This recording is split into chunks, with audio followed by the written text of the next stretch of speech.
Les querelles politiques qui ont toujours retardé le développement de la 10e circonscription électorale et qui la positionnent comme l'enfant malade des régions du centre du Bénin seront désormais du passé. De toutes les façons, le mouvement des élites du Bénin, en abrégé MEB, n'entend plus rester les bras croisés pour observer impuissamment à des événements ou comportements qui arrièrent notre pays. C'est pour cela que les membres de ce creuset politique se sont retirés pour se réunir à Parakou, loin des collines, pour réfléchir sur l'avenir de leur mouvement et le développement de leur localité. Cette assise dite journée de réflexion a débuté par le discours inaugural du président du comité d'organisation. C'est à sa suite que le porte-parole du MEB a présenté à l'ensemble des participants les objectifs de la dite rencontre.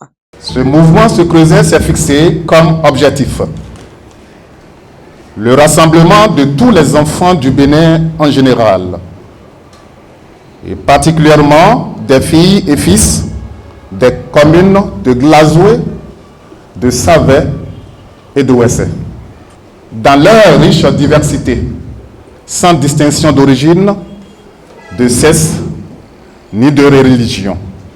Porté par le souffle de l'histoire du Bénin, le mouvement des élites de la 10e circonscription électorale, en vue de réaliser la marche inexorable de notre pays vers son développement, à cette ère des réformes courageuses, le MEB croit donc à l'inventivité des forces sociales, au dynamisme des populations de la 10e circonscription électorale. Cette journée de réflexion qui a pris l'allure d'une école de formation a été pointillée par des communications dont le thème principal est, je cite, « l'engagement politique à l'ère de la réforme du système partisan ». Fin de citation. Il a été animé par le professeur en économie, Dr Léandre Baguidi, doyen de la FASEG UP et membre de la cellule de formation de l'Union progressiste. Le conférencier a beaucoup insisté sur la notion du militantisme, de leadership et des principes et des valeurs cardinales qui doivent caractériser un bon leader politique. La loyauté. Si vous n'avez pas la loyauté, rien ne peut marcher. L'engagement doit être basé sur la loyauté. Si vous n'êtes pas dans les directives qu'on donne dans le parti ou dans le mouvement, mes chers amis, vous n'êtes pas engagés. C'est après tout ceci que les délégués ont été renvoyés en commission pour la relecture et l'actualisation des tests statutaires, puis proposer des directives à suivre désormais. C'est justement lors de la synthèse des travaux en commission qu'un important communiqué final a été rendu public. Il s'agit bien du dévoilement du choix du grand bloc dans lequel le MED va se fondre. Et ce choix n'est autre que celui porté sur l'Union progressiste. Nul ne peut contester aujourd'hui que notre circonscription électorale est sujet à un certain nombre de maux qui freinent son développement et son décollage économique. La jeunesse, qui devait constituer le fer de lance, est désormais désorientée. Les anciennes habitudes rétrogrades n'ont pas encore trouvé de porte de sortie dans nos comportements et les événements malheureux passés que nous avons vécus restent encore toujours marqués dans nos souvenirs. Face à ce bilan, il sera criminel pour nous de rester inactifs et passifs.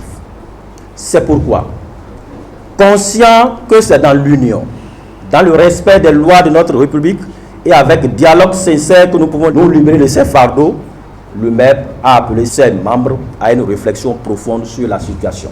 Au terme donc de notre réflexion et au regard des résultats de toutes les commissions qui ont travaillé ardemment, nous sommes définis désormais une feuille de route qui permettra d'apporter des solutions aux problèmes que nous avons cités plus haut. Car nous avons fait aujourd'hui un choix judicieux de formation politique qui partage nos idéaux et avec qui nous ferons désormais le combat de mieux-être de nos populations.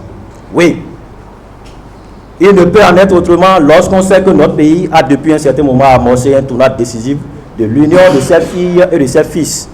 Un tournant de réconciliation nationale. Rester à l'écart, donc, c'est choisir librement fermer les yeux sur les situations et les actions de développement entreprises dans notre pays.